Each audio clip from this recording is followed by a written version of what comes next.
মনে পড়াইয়া খাটিয়া করে নিয়ে কবরে নিয়ে যাবে। আহা, কত দ্রুত গতিতে কবরে আপনাকে নামানো যাবে। সবাই চিন্তায় পেরেশান। স্ত্রী কাঁদবে, স্বামী যদি থাকতো। আমার দুনিয়ার কোনো চিন্তা ছিল না, ছেলে মেয়ে আমি এখন কি করব। বিবির চিন্তা, হায় আমি এখন করব কি। ছেলে কাঁদবে, আব্বা যদি থাকতো, পরীক্ষার ফি আছে, আমার সামনে কত কাজ, বিদেশ যাত্রা। আব্বা থাকলে চিন্তা করা লাগতো না, এখন করব কি। ছেলে কাঁদে নিজের জন্য, মেয়ে কাঁদে আব্বা যদি থাকতো। আমার শ্বশুরবাড়ি বাবা আমার জন্য কিছু পাঠাইতো, খোঁজ খবর নিত। এখন কে নিবে? এইভাবে মেয়েটাও কাঁদবে। মেয়ে কাঁদে নিজের জন্য, ছেলে কাঁদে নিজের জন্য, স্ত্রী কাঁদে নিজের জন্য। কিন্তু আপনি কবরের প্রশ্নের জবাব দিতে পারবেন কিনা, এই চিন্তা কারো মাথায় নাই। জীবনের চরম বাস্তবতা থেকে বললাম, এই চিন্তাটা কারো মাথাতে নাই। এই জন্য আল্লাহর হাবিবের নিয়ম ছিল, কোন সাহাবী ইন্তেকালের আগ পরে খাটিয়ার মধ্যে রাখিয়া নবীজি তার স্বজনদেরকে ডাক দিয়ে বলতেন, বলো সে কোথায় কোথায় দেনা আছে বলো, ঋণ আছে বলো। বলতো, হুজুর অমুক অমুক অমুক অমুক ঋণ পাবে। নবীজি তাদেরকে ডাকতেন, বলো তোমরা কি ক্ষমা করছো? কেউ ক্ষমা করত, কেউ ক্ষমা করতো না। নবী ধনী ধনী সাহাবীদেরকে ডাকতেন, সাহাবীরা তোমরা কিছু কিছু দিয়ে আমার এই সাহাবীর ঋণ মওকুফ করায় দাও। আমি ঋণ দিয়ে আমার কোনো সাহাবীর কবরে নামাবো না। কারণ হকুল্লাহ, আল্লাহর হক আল্লাহ মাফ করে দিতে পারে, কিন্তু হকুল ইবাদ, বান্দার হক আল্লাহ মাফ করে না, বান্দা মাফ না করা পর্যন্ত।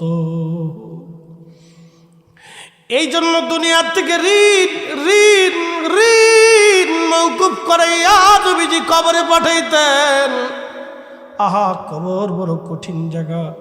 নবীজি বললেন, সাহাবীরা রে, ওই কবরে নামাই দিয়ে সবাই চলে আসবে, কিন্তু তোমরা আইসো না, ওই কবরের পাশে দাঁড়ায় থাকো। ইস্তাগফিরু লিআখিকুম, ইস্তাগফিরু লিআখিকুম। তোমরা তোমার ভাইয়ের জন্য ইস্তেগফার করো, কেননা কিছু সময় পরেই তার কবরে মন কান্নে কেঁদে আসবে। মার রাব্বুকা ওয়া মা দীনুকা মা কুনতা তাকুলু ফি হাক্কি হাযার রাজুল। তিনটা প্রশ্ন শুরু হয়ে যাবে। এই তিনটা প্রশ্নের জবাব যদি সহজ হয়, সেই জন্য তোমার ভাইয়ের কবরের পাশে দাঁড়াইয়া তোমরা কোরআন শরীফ থেকে তেলাওয়াত করে, কিছু দোয়া তালিম তরবিয়ত করে, তোমরা জিকির ফিকির করে, তসবিহ করে তোমার ভাইয়ের জন্য ইস্তেগফার করতে থাকো। কত সময় পর্যন্ত দাঁড়াইবা? সাহাবীরা রে, একটা উট জবাই দেওয়ার পরে, ওই উটটা কুরবানি করার পরে, ওই উটের গোশত বানাইয়া বন্টন করিয়া, যে সময়ের দরকার হয়, একটা উট জবাই করার পরে বন্টন করিয়া গোশত বানাইয়া বন্টন করা, যে সময়ের দরকার হয়, ওই রকম সময়টা তোমার ভাইয়ের কবরের পাশে অন্তত দাঁড়াও। দাঁড়াইয়া তোমার ভাইয়ের জন্য ইস্তেগফার করতে থাকো, ক্ষমা চাইতে থাকো। কেননা তার আখেরাতের প্রথম যাত্রা, প্রথম রাত আসবে, প্রথম সময় তার। এই প্রথমের তিনটা প্রশ্নের জবাব যদি না দিতে পারেন সাহাবী, বাকি মঞ্জিলগুলি বড় কঠিন, বাকি মঞ্জিলগুলি বড় কঠিন, বড় কঠিন, বাকি মঞ্জিল বড় কঠিন, বাকি মঞ্জিল বড় কঠিন, বাকি মঞ্জিল বড় কঠিন। কবরের আযাব যদি আমরা দেখিতাম, কবরের আযাব যদি আমরা দেখিতাম, ঘরবাড়ি সারিয়ারে পাগল হইতাম, ঘরবাড়ি সারিয়ারে পাগল হইতাম। বন্ধু, রাত বেশি নেব না। হবিগঞ্জবাসী, সময় আমার একেবারে সংক্ষিপ্ত, লম্বা কথা পারব না, বুঝে যান। কবরটা বড় কঠিন হয়ে গেল। আল্লাহর নবী বললেন, আমার উম্মত হাসরের ময়দানে যখন বান্দা উঠবে, হাসরের মাঠে 3 জায়গা মা সন্তান ভুলে যাবে, সন্তান মাকে ভুলে যাবে, বাবা সন্তান ভুলে যাবে, সন্তান বাবাকে ভুলে যাবে, ভাই ভাইকে ভুলে যাবে, স্বামী স্ত্রীকে বলবে, স্ত্রী স্বামী ভুলে যাবে। সাহাবীরা বলল, হুজুর কোন 3 জায়গা বলেন ইয়া রাসূলুল্লাহ? হাসরের মাঠের কোন 3 জায়গা? নবীজি বললেন, সাহাবীরা রে, যখন মিজানের পাল্লা চলবে, কার ওজন, গুনাহের ওজন বাড়বে না নেকির ওজন বাড়বে, এই মিজান পাল্লার পাশে এসে সবাই সবার কথা ভুলে যাবে। মিজানের পাল্লার দিকে সবাই ফেল ফেল করে তাকাই থাকবে। সবাই একই চিন্তা, হায় আফসোস, আমার গুনাহের পাল্লা ওজন হয় কিনা, আমার গুনাহের পাল্লা ওজন হয় কিনা। সবাই খুবই চিন্তিত পেরেশান। বাবা ছেলে মেয়ের কথা সব ভুলে যাবে, কিচ্ছু মনে থাকবে না। ওই সময় একই চিন্তা, আজকে কি মিজানে আমার গুনাহের পাল্লা ভারী হয়ে যায়। এই জায়গায় সবাই চিন্তায় পেরেশান হয়ে যাবে। আল্লাহর নবী বলেন, উম্মত সবাই যখন ভুলে যাবে, তখন আমি নবী তোমাকে ভুলব না। একবার জোরে বলা যাবে কি আল্লাহু আকবার? না না, চিৎকার মেরে বলেন না ইয়া রাসূলুল্লাহ।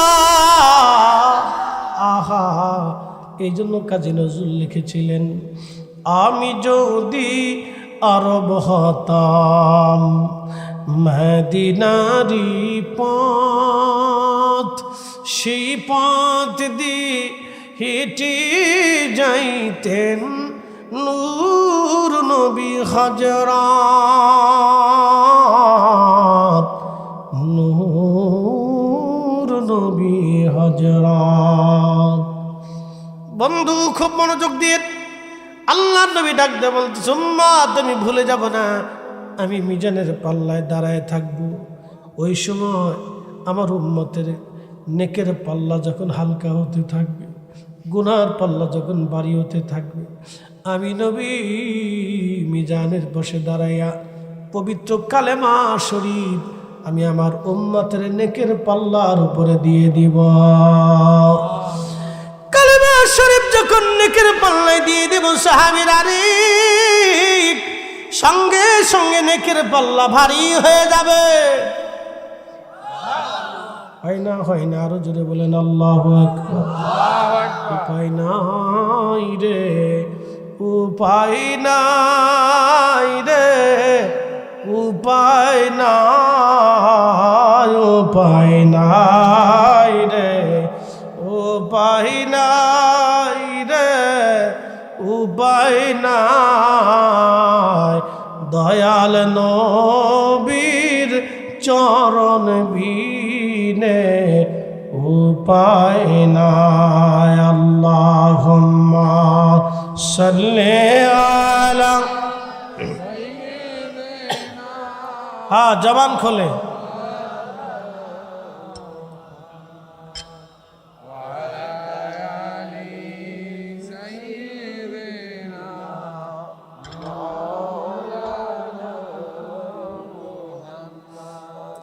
জানি আপনারা একটু দুর্বল মেরে দিছেন, রাত অনেক হয়ে গেছে। একসাথে বলি না আল্লাহু আকবার, আল্লাহু আকবার। রাসূল লাগবে, জোরে বলেন লাগবে, লাগবে। আহা, শেষ। কঠিন হাসরের মাঠ, সমগ্র সৃষ্টি জগৎ আল্লাহর সামনে মাথা নত করে সেজদায় পড়ে থাকবে।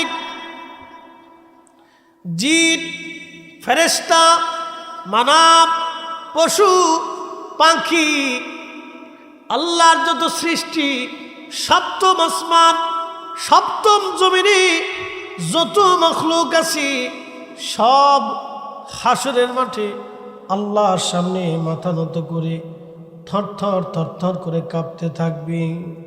সেই দিন আল্লাহর নবী ডাক দিতেছেন, আল্লাহ আমাকে ওয়াদা করছেন একটা ওয়াদা, ও মিনাল লাইলি ফাতাহাজ্জাদ বিহি নাফিলাতাল লাক। হুজুর তাহাজ্জুদ আপনি পড়েন, তাহাজ্জুদ আপনি পড়েন ইয়া রাসূলুল্লাহ। আসা, অবশ্যই আমি আল্লাহ আপনাকে দিব। আসা, কোরআনে যত জায়গায় আসা শব্দ ব্যবহার করেছেন আল্লাহ এখানে নিশ্চয়তা দিয়েছেন। আসা শব্দ দিয়ে আল্লাহ নিশ্চয়তা দিয়েছেন, কিন্তু এর বাহ্যিক অর্থ হলো সম্ভবত।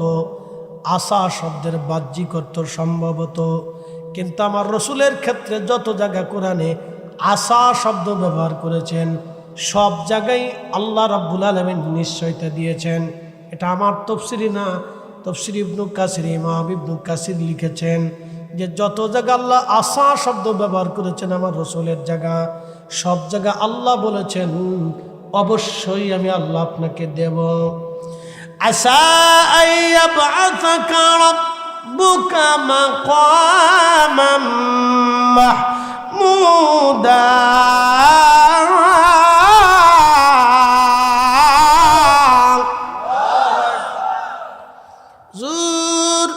তাহাজ্জুদ যদি পড়েন অবশ্যই অবশ্যই আমি আল্লাহ আপনাকে একটা নিয়ামত দিব, মাকামে মাহমুদ ওয়ালা বানাবো। অর্থাৎ আল্লাহর আরশে মোল্লার ডান পাশে আল্লাহ একটা আসন বরাদ্দ করে দিবেন। ওই আসনে নবী বসা থাকবে আর তামাম মাখলুক আল্লাহর সামনে সেজদায় পড়ে থাকবে উইদাউট নবী আলাইহিস সালাতু ওয়াস সালাম। শুধু নবীরা ব্যতীত সবাই সেজদার মধ্যে পড়ে থাকবে। আর আমার নবীজি আল্লাহর আরশে মোল্লার ডানে আল্লাহর বরাদ্দকৃত আসনে নবী বসে থাকবে। একবার জোরে বলা যাবে কি মারহাবা। ত্রিভুবনের প্রিয় মুহাম্মদ, বলেন ত্রিভুবনের প্রিয় মুহাম্মদ এলো রে দুনি আয় রে সাগর আকাশ বাতাস দেখবি যদি আয় রে সাগর আকাশ বাতাস দেখবি যদি ধুলির ধরা বেহেশত আজ। ঠিক কিনা? পৃথিবীটা আজকে জান্নাত হয়ে গেছে রসুলের কারণে, ঠিক কিনা? কবি কাজী নজরুল আন্ডার ম্যাট্রিক দেখছেন, তার লেখার ধরন কত সুন্দর। ধুলির ধরা বেহেশত আজ জয় করিল দিল রে লাজ। আজকে খুশির ঢল নেমেছে ধূসর সাহারায় রে সাগর আকাশ বাতাস দেখবি যদি আয় রে সাগর আকাশ বাতাস দেখবি যদি আয়।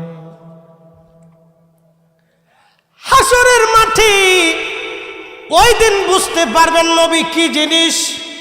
কথা কন না কেন? হাসরের মাঠে বুঝতে পারবেন রসুল কত দামি, কত মহা ইজ্জতওয়ালা, কত দামি ইজ্জতওয়ালা, ইজ্জতওয়ালা, ইজ্জতওয়ালা। এত বড় ইজ্জতওয়ালা হাসরের মাঠে বুঝবেন। রাজা, মহারাজা, বাদশাহ, আমির, উমরা, জ্ঞানী, গুণী, doctor, doctor, chancellor, vice chancellor, principal, অধ্যক্ষ, উপাধ্যক্ষ, বড় বড় মেধাবীরা, বড় বড় গুণীরা কিয়ামতের ময়দানে অসম্মানিত হয়ে যাবে। তারা উলঙ্গ হয়ে উলঙ্গ হয়ে আল্লাহর সামনে সিজদায় পড়ে থরথর করে কাঁপতে থাকবে। শুধু আমাদের নবীকে আল্লাহ জান্নাতের পোশাক পরাইয়া, সুবহানাল্লাহ, জান্নাতের পোশাক পরাইয়া মহা সম্মানে আল্লাহর আরশে মোল্লার ডান পাশে আমার নবীর জন্য আল্লাহ আসন বরাদ্দ করে দিবে। সুবহানাল্লাহ। মাকামে মাহমুদ, মাকামে মাহমুদ, মাকামে মাহমুদ। ওই নবীর শান ভালো যদি না লাগে তাহলে বুঝবেন ইমানে ঘুণ পোকা লাগছে। ওই নবীর শান যদি ভালো না লাগে বুঝবেন ইমানে ঘুন পোকা। কাঠের মধ্যে যদি ঘুন পোকা লাগে কাঠ রন্ধনশালার খড়ি হয়ে যায়। কাঠে যদি ঘুন পোকা লাগে ওই কাঠ দিয়ে শেষ পর্যন্ত চুলার ভিতরে আগুন জ্বালে রান্না বান্না হয়। মুসলমানের ইমানে ঘুন পোকা যদি লাগে তাহলে জাহান্নামের খড়ি হয়ে যায়। জালালাবাদবাসী, আল্লাহ আল্লাহ, নবী সাহাবীরা আমার রসুল পাওয়ার কারণে তারা মাহফিল সাজাই দিয়েছে। আমরা নবী পাওয়ার কারণে মিলাদুন নবীর নামে আমরাও মাহফিল সাজাই। যতদিন বেঁচে থাকব জমিনে রসুলের হযরতে আবু হুরায়রা রাদিয়াল্লাহু তাআলা আনহুর খেদমতে, নবীজির খেদমতে আবু হুরায়রা বলতেন, ইয়া রাসূলুল্লাহ, ঠিক আছে আমি বাইতুল মাল আজকে পাহারা দিব। তা রাত্রিবেলা পাহারা দিচ্ছে, চোর হয়েছে। কি হয়েছে? ওই জমানে তো চোর আসছিল, চোর হয়েছে। চোর এসে বাইতুল মালের গোমের মধ্যে হাত দিছে। পিছন দিক থেকে আবু হুরায়রা রাদিয়াল্লাহু তাআলা জাপটে ধরছে, এই চোর, আজকে তোরে পাইছি, সারাসারি দেয়। চোরে ডাক দিয়ে বলে, আবু হুরায়রা মাফ করে দাও, আমি গরিব মানুষ, বড় অসহায়, খোদার কারণে আমি চুরি করতে আইছি। আবু হুরায়রা রে, আমারে মাফ করে দেও, আমি গরিব মানুষ। যারা আল্লাহ বলা হয় তাদের দিল নরম হয়, যারা নবী বলা হয়, আল্লাহ বলা হয়, নবীর গোলাম হয়, তাদের দিল নরম হয়, ঠিক কিনা? যারা আল্লাহওয়ালা তাদের দিল নরম। তো খুব মায়া লাগছে, আরে গরিব মানুষ ক্ষুধার কারণে চুরি করতে এসে, যাও ছেড়ে দিলাম, আর কিন্তু আসবা না। তো চলে গেছে। আজান বলল, সালাতু খায়রুম মিনান নাওম।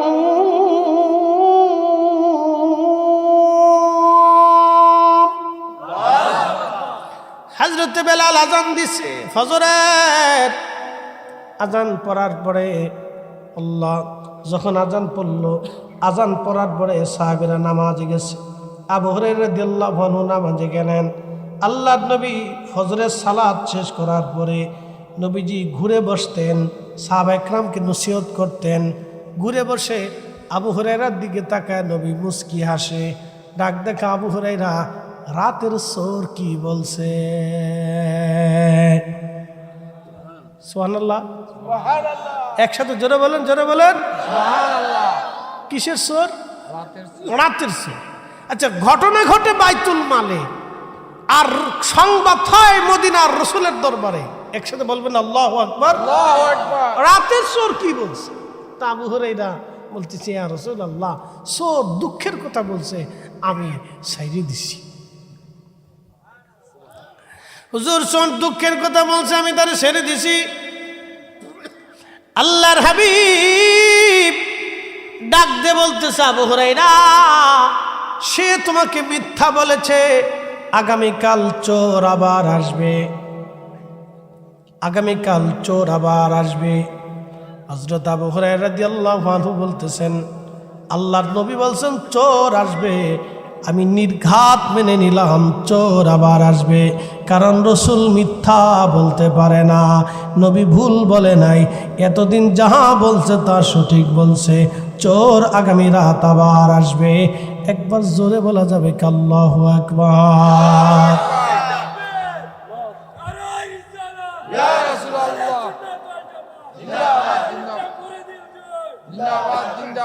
ওর যেমনি শিক্ষা দিছ আমি তো ডরাইছি, কেডাই আসলো আবার। খুব মনোযোগ দেন। সাহাবীরা বিশ্বাস করছে আগে কাকে? নবীকে। জোরে বলেন কাকে? নবীরে। না না, একসাথে বলেন কাকে? নবীরে। রাসূল কাকে সাহাবী کرام বিশ্বাস করছে? নবী বলছে এটাই ঠিক।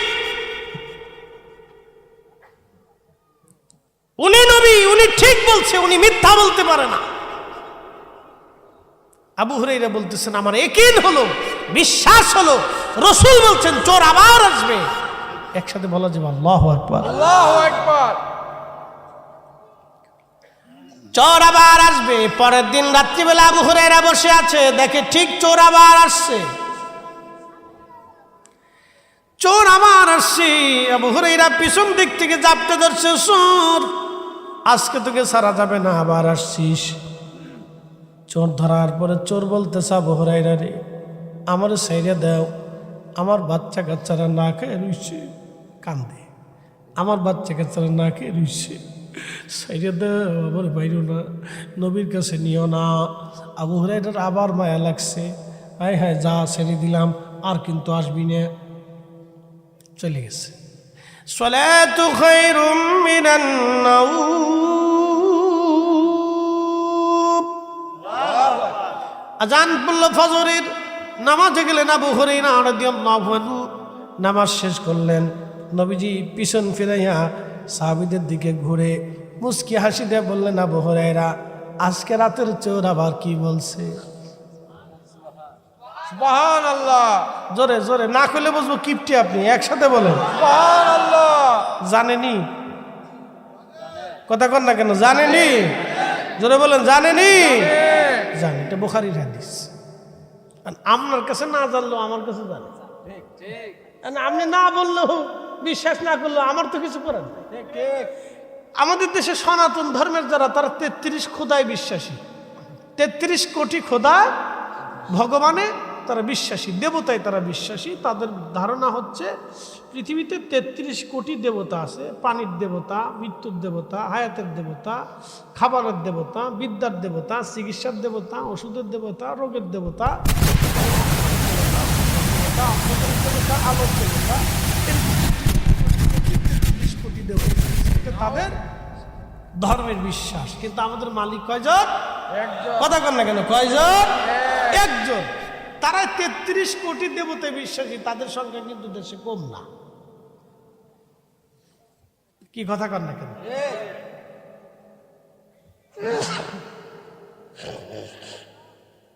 এখন সে বিশ্বাস করছে ওইটা, এখন কি করবে?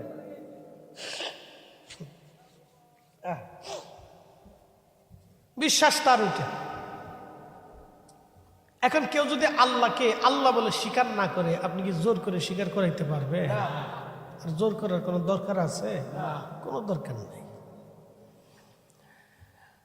রাতের চোর আবার আসবে পরের দিন, তৃতীয় রাত। কয় রাত?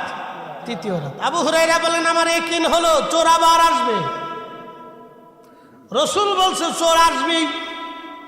আমি রাত্রিবেলা বাইতুল মালে হেঁটে ফুটে বসে আছি, চোর আসবে। দেখি চোর ঠিকই আসছে, রসুলের কথা মিথ্যা না। পিছন দিক থেকে ঝাপটে ধরলাম, চোর আজকে তোরে ছাড়া যাবে না, তুই আবার আসছিস। সরে এবার ডাক ডেকে, আবু হুরায়রা রে, আজকে যদি ছাইড়া দাও, তোমার এমন একটা দোয়া শিক্ষা দিব, যে দোয়াটা তুমি যদি রাত্রিবেলা পড়ো, তাহলে শয়তান তোমার ঘরে ঢুকতে পারবে না। সারা রাত্র তোমার বিছানার পাশে একদম ফেরেশতা দাঁড়ায় দাঁড়ায় তোমার সারা রাত্র ভরে ভরে পাহারা দেবে। আবু হুরায়রা রাদিয়াল্লাহু তাআলা কয়, সোর হাসানি? কহা হাসা। শিখাইবানি? কহা শিখাবো, কিন্তু শর্ত হলো আমার ছেড়ে দিতে হবে। দেখেন তারা কত সহজ সরল ছিল। আল্লাহ, সাহাবী রাসূল, নবীর সাহাবী কিভাবে রসুলকে ইয়াকিন করতেন, আর আমরা দলিল তালাশ করি কেন? আমি জানতেন দলিল কি, এত দলিলে তুমি কি তা করবা? পুরা কোরআনটাই তার কালবে আল্লাহ ঢুকাই দিছে, তার আবার দলিলের কি? পুরা কোরআনই তার কালবে, পুরা এলেমই তার কালবে, পুরা মেধা জ্ঞান আল্লাহ তার কালবে ঢুকাই দিছে। কথা কর না কেন? যার কালবের ভিতরে পুরা কোরআনটা আল্লাহ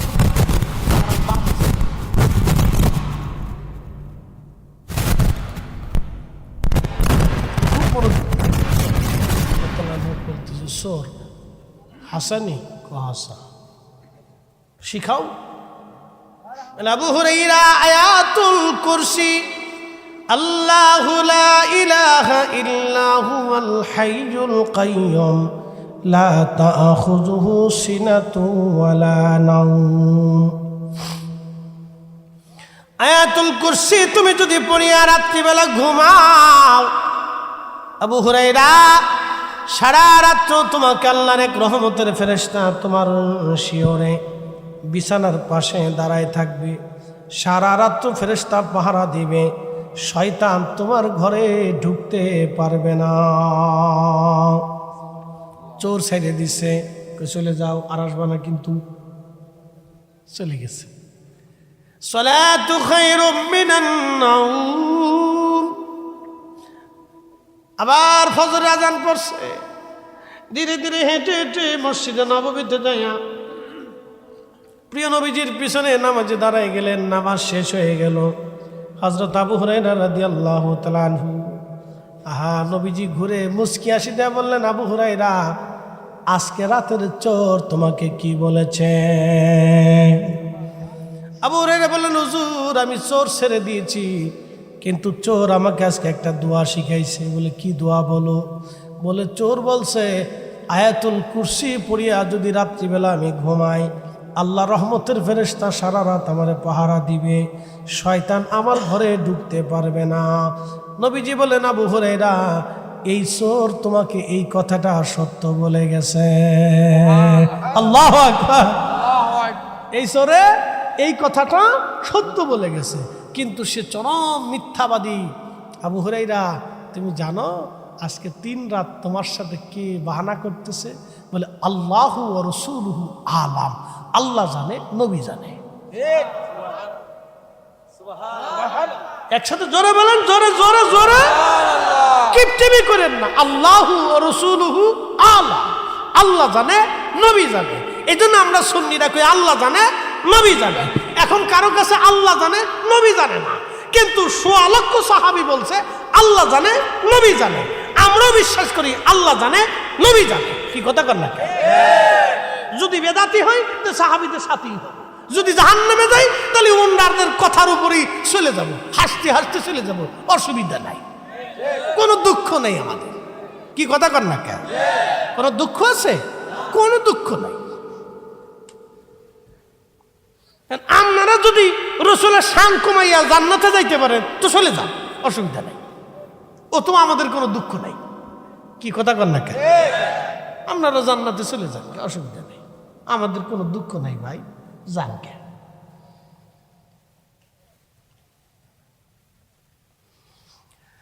নবী আমার ডাক দিয়ে বলতেছে, আবু হুরায়রা, শুনিয়া যাও, এই চোর হলো আজকে 3 দিন তোমার সাথে যে বাহানা করতেছে, ধোঁকা দিচ্ছে। আবু হুরায়রা, এই চোরের নাম আজাজিল। নাম কি? আজাজিল। তোমার 3 দিন বাহানা দিয়েছে আবু হুরায়রা, তবে আজকে সে চরম মিথ্যাবাদী। ইন্নাহু লাকুম আদুউম মুবিন, সে প্রকাশ্য দুশমন, কিন্তু আজকে তোমাকে ওই কথাটা, আয়াতুল কুরসির ফজিলতটা সত্য বলে গেছে। আয়াতুল কুরসি কেউ যদি পড়িয়া রাত্রিবেলা ঘুমায়, সারা রাত্র ফেরেশতা তাকে পাহারা দিবে, শয়তান ঢুকতে পারবে না। সাহাবীরা এইভাবে আল্লাহ রসুলকে বিশ্বাস করত, দৃঢ়ভাবে সাহাবীরা নবীকে মানত। বাবাজি, আল্লাহ নবী বললেন, ওই হাদিসে চলে যাই, মূল হাদিসে, মনে আছে না আপনাদের? জামাত সাহাবীরা বসে আছেন, জিকির করতেছেন, নাদউল্লাহ নাহমাদুহু। আল্লাহ নবী বললেন, সাহাবীরা, তোমরা কসম করো, তোমরা কসম করো, তোমরা এই কারণে বসছো, ভিন্ন কোনো আর কোনো উদ্দেশ্য তোমাদের নাই। সাহাবীরা বলল, আল্লাহি, আল্লাহর কসম করে বলি, ইয়া রাসূলুল্লাহ, আমাদের আর কোনো উদ্দেশ্য নাই, আমাদের আর কোনো নিয়ত নাই, আমরা শুধু এই কারণে বইছি, অমান্না আলাইনা বিকা, আপনি নবী নামক নিয়ামত পাওয়ার কারণে আমরা এখানে বসছি। আপনি নবী আলামা হাদানা লিদিনিহি, আল্লাহ আমাদেরকে দিন দিয়েছেন, হেদায়েত দিয়েছেন, এই কারণে আমরা আল্লাহ জিকিরি ফিকিরি ইবাদতে বসে গেছি, অন্য কোনো নিয়ত আমাদের নাই। আমাদের মিলাদুন নবীর মাহফিলে নবী পাওয়ার কারণে আমরা মাহফিল দিছি, আল্লাহ জিকিরে বইছি, দোয়া দুরুদে বইছি, আমাদের অন্য কোনো নিয়ত থাকে না। কথা কন না কেন? আমাদের অন্য কোনো নিয়ত থাকে? এই যে সেনাবাহিনী ঘুমাই কে? ঘুমাচ্ছেন কেন? রাত বাজে 12:15, ওরা বসে রয়েছে তো ভাগ্য, ওদের 10টার ভিতরে ঘুমাই যাওয়ার টাইম, 10টা বাজে ঘুমানোর টাইম, আবার ফজরের 1 ঘন্টা আগে উঠবে, কোরআন হাতে নিবে, আর তখন আপনারা ঘুমাবেন। পরিশ্রম কিন্তু কম না, বিরাট পরিশ্রম ওদের। এরপরে আবার ফজরের নামাজ পড়ে কোরআন হাতে নিবে, সবক টবক যা যা আছে হুজুরে শোনাবে, না শোনাইলে হুজুরের ধমক টমক খাবে, তারপরে আবার একটু নাস্তা মাস্তা করে ঘুমাইতে যাবে। 12টার সময় উঠে 12:30 গোসল টোসল করে এরপরে আবার কোরআন হাতে নিবে, জোহরের নামাজ পড়তে পড়তে পড়তে পড়তে জোহরের নামাজ পড়ে কয়টা খাইতে বসবে, খাওয়াটা শেষ করে আবার কোরআন হাতে নিবে, পড়তে পড়তে একবার আসর পর্যন্ত চলে যাবে। আসরের নামাজটা পড়ে একটু ছুটি পাবে, মাগরিব পর্যন্ত তুফান চলে। মাগরিব পর্যন্ত কি চলে? এই সময় ওকে বারণ করবেন না, ওরা তুফান উঠাইতে দেন না। একটা ছাত্রকে নিষেধ করবেন না, প্রয়োজনে মাদ্রাসা ভেঙে ফেলাতে হবে, প্রয়োজন মতো জোড়া দেবেন। আবার তোরাও ঠিক করিস কে চিন্তা করছে, ওদের পক্ষে ভোট দিতেছি, ওরা খুব খুশি। আমার তো আছে, আমার 2টা মাদ্রাসা আছে, তো খুব মনোযোগ দিয়ে ওরা দরকার। এই সময় যদি ওরা খেলাধুলা না করে তাহলে শরীর অসুস্থ, ব্রেন অসুস্থ হয়ে পড়ে। বাচ্চাদেরকে পর্যাপ্ত খেলাধুলার সময় দিবেন, আপনার যারই বাচ্চা হোক খেলাধুলার টাইম দিতে হবে, নাহলে ও অসুস্থ হয়ে পড়বে, ব্রেন দুর্বল হয়ে যাবে।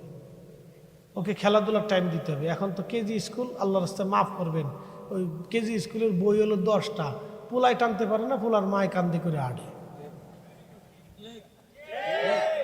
এত বই পড়ে কি হবে এতটুক কালে? হ্যাঁ, ওর এই সময় এত বই পড়ানোর কথা, ওরে শেখানোর কথা, কার সাথে কেমনে সালাম দিতে হবে, কুশল বিনিময় করতে হবে, রাস্তা কেমনে পার হইতে হবে, মানুষের সাথে কিভাবে ব্যবহার করতে হবে, খেলাধুলা কেমনে করতে হবে, বন্ধু বান্ধবের সাথে কিভাবে চলতে হবে, ওরে নিয়ম নীতি, আইন কানুন, এই সাধুবাদ, এগুলি ভালো মন্দ, এগুলি ওর বিচার বিশ্লেষণ বুঝাইতে হবে। এই ছোটকাল থেকে ওরা কোনটা খারাপ, কোনটা মন্দ, কোনটা ভালো বুঝাইতে হবে। মিথ্যা বলা যাবে না, সত্য বলতে হবে, গরিবরে সাহায্য করতে হবে, রাস্তার মধ্যে ঠিক মতো চলতে হবে, মারামারি করা যাবে না, আদব লেহাজ মতো চলতে হবে। ছোট ছোট বাচ্চাদেরকে এগুলি শিখাইতে হবে। বই কান্দে ঝুলেই দিছে, ওই বই পড়বে না, এগুলি শিখবে, পরে সে সেটা সুর হয়, ডাহাই হয়, এইটা হয়, সেটা হয়, পরে বিসিএস কমপ্লিট করে ডিসি এসপি, এরপরে ঘোরা টেবিল নিতে যা তাই। হ্যাঁ ঠিক কর নাকি? আসতে যাবো ঘুষ খাইতেছে, তো লাভ হইল কি? এই পড়াশোনার সাথে লাভ হচ্ছে কি? যেই পড়াশোনা করার পরে আমার দেশের গরিব মানুষের উপকার হয় না, কৃষকের উপকার হয় না, আমার দেশের গরিব মানুষ আদালতে বিচার পায় না, আমার দেশের গরিব মানুষ থানা প্রশাসনে দিয়া কিছু পায় না, মাল ছাড়া লাগে, মেও ছাড়া লাগে, তুই লেখাপড়া ছাতা হয়েছে নাকি? উচিত কথা বললে হুজুররা বালা না। বই একটা দিয়ে দিছে গাড়ির উপরে, বই ফুলা টানতে পারে না, ফুলার মায়ের কান্দে করে নিয়ে আনে, ফুলার দাদি আনে। কি করব? আমার স্ত্রী দেখি একদিন কান্দে করে এরকম 2-3টে উঠেছে, 2 বস্তা, 2 মায়ের 2 বস্তা উঠেছে। আমি বস্তা কে? এটা বস্তা না তো, সব বই। আমি কই ফরাও তুমি বাচ্চাদের, কি এত বই পড়লি বাচ্চা মানুষ বাঁচে? কি অবস্থা! আমরা যখন ছোটকালে পড়ছি তাহলে শুধু ইংরেজি বাংলার অঙ্ক, হাট্টিমা টিম টিম, তারা মাঠে পরের দিন, তাদের ঘোরার 2 টিম, বাস ওই দিয়ে সাবার করে ফেলাইছি। নতুন নতুন ফাড়াগুলি জোটন বেঁধেছে, 2 পারের 2 ছেলে মেয়ে নাইতে নেমেছে। কে দেখেছে, কে দেখেছে? দাদু দেখেছে না? ঠিক হয়েছে রে না ভুল হয়েছে? আম পাতা জোড়া জোড়া মারবো চাবুক সর্ব গোড়া, ওর বুবু শরীর আসছে আমার পাগলা গোড়া, পাগলা গোড়া খেপেছে, চাবুক সুবা মিলেছে। যাও,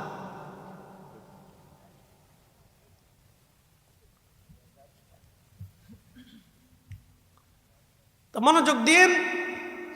নবীজি সাহাবীদেরকে বলতেছে, সাহাবীরা তোমরা কসম করো, তোমরা কি এই উদ্দেশ্যে বসছো না ভিন্ন কোন উদ্দেশ্য আছে?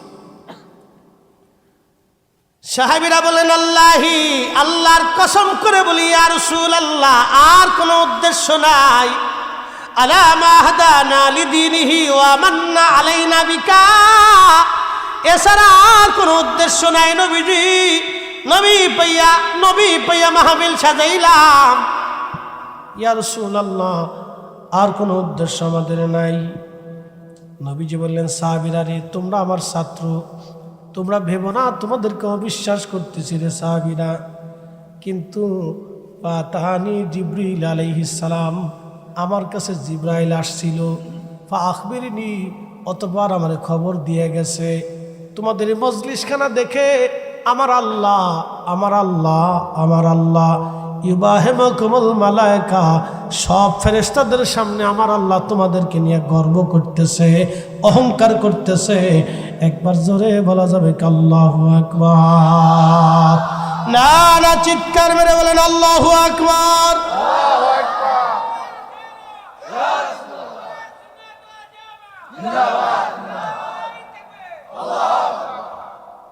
শ্রেষ্ঠ নবী দিলামরে তরিয়ে নিতে রোজাহাসরে, পথ না ভুলি তাই তো দিলেন। মাহফিল পেয়ে খুশি কে? জোরে বলেন খুশি কে? আল্লাহ। একসাথে বলেন খুশি কে? আমরা খুশি করব কাকে? আল্লাহ। একসাথে বলেন কাকে? আল্লাহকে। এখন কেউ বেজার হলো, ও তো আমার দেখার সময় না। কি কথা কর না কেন? বেজার হোক। আল্লাহ পাইতে হলে ছেলেরে বেজার করতে হয়, আল্লাহ পাইতে হলে বিবি বেজার করতে হয়, আল্লাহ পাইতে হলে মা বাবা বেজার হলেও কিছু করার নাই।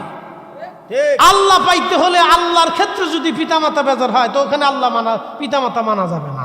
মা যদি বাপ যদি কয় নামাজ পড়বি না, তাহলে ওই সময় বাপ মারে মানা যাবে না।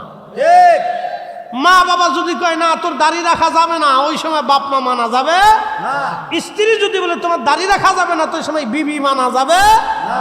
সন্তান যদি বলে না মিলাদুন নবীর মাহফিল, ওই মাহফিল করা যাবে না, ও সাতার সন্তানের গোষ্ঠী গিলে দেন। খুশি করবেন কাকে? আল্লাহকে। সাহাবীরা কাকে খুশি করার জন্য বসছে? আল্লাহকে। নবীজি বলতেছেন ফাআখবিরনি, জিবরাইল খবর দিয়ে গেছে তোমাদের এই মজলিসখানা দেখে আল্লাহ এত খুশি, ইউবাহিমুকুমুল মালায়েকা, সব ফেরেশতাদের সামনে আল্লাহ রাব্বুল আলামিন তোমাদেরকে নিয়ে গর্ব করতেছে। সুবহানাল্লাহ। আমরা খুশি করব কাকে? আল্লাহকে।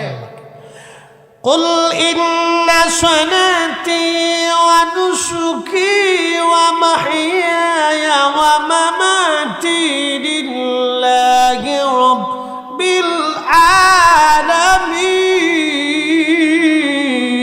العالمين। হুজুর আপনি বলে দেন, কুল হুজুর আপনি বলে দেন, ইন্না সলাতি, নিশ্চয় আমার নামাজ আল্লাহর জন্য, ও নুসুকি, আমার কুরবানি আল্লাহর জন্য, ও মাহইয়া, আমার জীবন জিন্দিগি কার জন্য? আল্লাহর জন্যে আল্লাহর জন্যে আল্লাহর জন্যে। তাহলে আল্লাহর জিকিরের মজলিসে বসবো না, বসবো কোন জায়গা? মিলাদুন নবীর মাহফিলে বসবো না তো বসবো কোন জায়গা? এখানে আসবো না তো আসবো কোন জায়গা? এই মাহফিলে অর্থ দিব না তো দিব কোন জায়গা? এই মাহফিলে নবীর প্রেমের বাগানে আসবো না তো বসবো কোন জায়গা? এর জন্য আমরা সময় ব্যয় করবো না তো করবো কোন জায়গা? মাহইয়া, আমার জীবন আল্লাহর জন্যে, ও মামাতি, আমার মৃত্যু আল্লাহর জন্যে, আমার জীবন আল্লাহর জন্যে, আমার মরণ আল্লাহর জন্যে, আমার জীবন আল্লাহর জন্যে, আমার মরণ আল্লাহর জন্যে, আমার জিন্দেগি আল্লাহর জন্যে, আমার সব আল্লাহর জন্যে, আমার স্ত্রী, আমার সন্তান, আমার জমি, আমার জমা, আমার ব্যবসা, আমার জীবন, আমার হায়াত, আমার পরিশ্রম, আমার জিন্দেগি, আমার মেধা, আমার এলেম, আমার অর্থ, আমার বিত্ত, সব কিছু আল্লাহর জন্য হবে। তাহলে এই মাহফিলে বসবো না তো বসবো কার জন্যে? এই মজলিসে আসবো না তো আসবো কার জন্যে? বুঝে বুঝে বাড়ি যাবেন, আল্লাহর কোরআন শরীফ থেকে বুঝে যাবেন, আল্লাহর কোরআন থেকে বুঝে যাওয়া জরুরি। অতএব আল্লাহর জন্য যেহেতু হবে, সাহাবীরাও বসছে আল্লাহর জন্যে, আমরাও বসবো আল্লাহর জন্যে। কথা কন না কেন, ঠিক কিনা? বুঝতে কি কোনো অসুবিধা? এই জন্য বুঝে যাওয়াটা জরুরি। প্রিয় মোহতারাম উপস্থিতি, আল্লাহ আমাদেরকে সবচেয়ে বড় নিয়ামত দিছে বিবেক। কথা ঠিক কিনা? কি নিয়ামত দিছে? বিবেক। বিবেকের উপরে কোনো আদালত নেই, বিবেকের উপরে কোনো আদালত নাই। আল্লাহ এটা আমাদেরকে দিছে, যেটা গরু, ছাগল, হাঁস, মুরগি, ভেড়া, বকরি এগুলির দেয় নেই, আল্লাহ আমাদেরকে দিছে। ভালো মন্দ যাচাই বাছাই আমরা করতে পারি। বর্তমানে যে ফিলিস্তিনের গাজা দেখেন, এই গাজার আগে নাম ছিল আসকালান। এই অঞ্চলটা হলো সমুদ্রের পার্শ্ববর্তী এলাকা। এই অঞ্চলটা হচ্ছে বিজনেস সেন্টার, সমুদ্র কেন্দ্রিক। সারা ওয়ার্ল্ড থেকে এখানে বিভিন্ন পণ্যবাহী জাহাজ ভিড়ত। ওখান থেকে সারা আরবে এই পণ্য সামগ্রীর জাহাজ ওখান থেকে জেদ্দা থেকে সারা আরবে ছড়িয়ে যেত।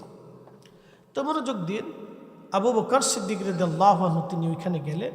তো ব্যবসা করার জন্য তো রাত্রিবেলা ঘুমিয়ে আছেন, স্বপ্নের ঘরে দেখতেছে যে আকাশের একটা সূর্য এবং চাঁদ এসে ওনার কোলের মধ্যে চলে আসছে। উনি চাদর দিয়ে ধরে বুকের মধ্যে জাপটে ধরে রাখছে। হযরত আবু বকর স্বপ্ন দেখার পরে সকালবেলা তিনি এক ধর্মযাজকের কাছে গেলেন, এক খ্রিস্টান পাদ্রির কাছে যা বলেন, পাদ্রি আমি রাত্রিবেলা একটা স্বপ্ন দেখেছি, আপনি কি স্বপ্নের ব্যাখ্যা করে দিবেন? বলে হ্যাঁ বলেন। আমি স্বপ্ন দেখেছি রাতের আধারে আকাশের একটা চাঁদ এবং সূর্য আমার কোলের মধ্যে আসছে, আমি তাকে চাদর দিয়ে দড়িয়ে ধরে রাখছি। পাদ্রী বললেন, ও স্বপ্ন দেখনেওয়ালা, আপনার নাম কি? আবু বকর। বলে হ্যাঁ। আপনার বাড়ি কি মক্কায়? বলে হ্যাঁ। আপনি কি কুরাইশি? বলে হ্যাঁ। বলে আপনাদের দেশে একজন নবী আসছে, নাম মুহাম্মদ, বাবার নাম আব্দুল্লাহ, মায়ের নাম আমেনা, সেও কুরাইশি, বলো হাশিমি। বলে হ্যাঁ। আপনি পাদ্রী কি করে জানেন? বলে আপনার স্বপ্নই বলে দিয়েছে, কিতাবে লেখা আছে আপনি এইরকম একটা স্বপ্ন দেখবেন, তাওরাত জবুর ইনজিলের মধ্যে লেখা, আপনার নাম হবে আবু বকর, আর আপনি হবেন ওই নবীর প্রথম খলিফা এবং ওই নবীর সাথী। একবার জোরে বলা যাবে কে মারহাবা। ওই যে সূর্য জড়িয়ে ধরছে, আর চাঁদ হলো আবু বকর, সূর্য হলো নবীজি। একসাথে বলবেন না মারহাবা? সূর্যকে নবীজি, সূর্যের থেকে চাঁদে আলো পায়। চাঁদের কোনো নিজস্ব আলো নাই, চাঁদের কোনো নিজস্ব আলো নাই। আবু বকরের জীবনে নিজস্ব কিছু নাই। নবী দিয়ে আবু বকর, আবু বকর দিয়ে নবী না, নবী দিয়ে উম্মত, উম্মত দিয়ে নবী না, কাবা দিয়ে নবী না, নবী দিয়ে কাবা, মদিনা দিয়ে নবী না, নবী দিয়ে মদিনা। কথা কন না কেন? ঠিক কিনা? আল্লাহু আকবার। ইয়া রাসূলুল্লাহ, জিন্দাবাদ জিন্দাবাদ জিন্দাবাদ জিন্দাবাদ। আবু বকর তাওরাত জবুর ইনজিলে এরকম লেখা, তুমি ওই নবীর প্রথম খলিফা হবা এবং প্রিয় সাথী হবা। তুমি চাদর দিয়ে জাপটে ধরে রাখছো, ব্যাখ্যা এটা। চলে যাও তাড়াতাড়ি, আর থাকবা না এখানে। আগে মক্কায় যাই, ওই নবীর বাড়ি যাবা, তার কাছে কালেমা পড়বা। হযরত আবু বকর চলে আসছে সরাসরি আল্লাহর হাবিবের খেদমত এসে বললেন, ও মুহাম্মদ, আপনি আমার একটা মুজেজা দেখান। নবীজি ডাক দিয়ে বলতেছে, আবু বকর, সিরিয়াতে স্বপ্ন দেখেছেন আকাশের সূর্য চাঁদ আপনার কোলে আসছে, আপনি চাদর দিয়ে জাপটে ধরছেন। আবু বকর, সকালবেলা খ্রিস্টান পাদ্রী স্বপ্নের ব্যাখ্যা করে দিয়েছে, সে আপনাকে আমার কাছে আসতে বলেছে, তারপরেও কি আপনি মুজেজা দেখতে চান? সুবহানাল্লাহ। আবু বকর স্বপ্ন দেখে সিরিয়া, খবর হয় মক্কায়, আমার রসুলের বরগাহে। রাডার কত বড় মজবুত! ও বাবাজি, আবু বকরের জীবন ধন্য হলো। আল্লাহ তারে কবুল করলো, আল্লাহ তারে মঞ্জুর করলো। এই জন্য যার কপাল ভালো সে রসুলের পক্ষে থাকে। এটা নসিব দরকার, কপাল দরকার, কপাল দরকার।